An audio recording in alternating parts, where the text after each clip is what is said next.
ఇప్పుడు ఒకటి ఆలోచించండి, కప్ప ఎలా చనిపోయింది? చాలామంది వేడి నీటి వల్ల అంటారు, కానీ నిజానికి వేడి నీటి వల్ల కప్ప చనిపోలేదు.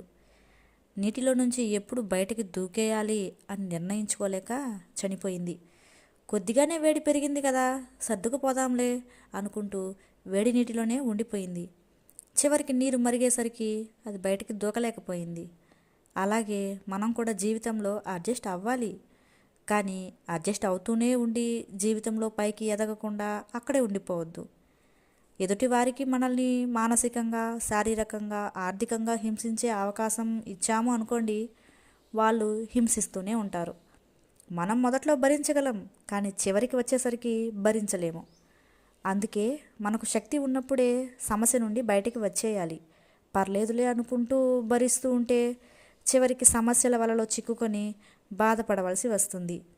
జీవితంలో ఎలాంటి పరిస్థితిలోనైనా తగిన సమయంలో నిర్ణయం తీసుకోవడం చాలా అవసరం. ఇది మీరు ఫాలో అవుతారని నమ్ముతున్నాను. Thank you for watching.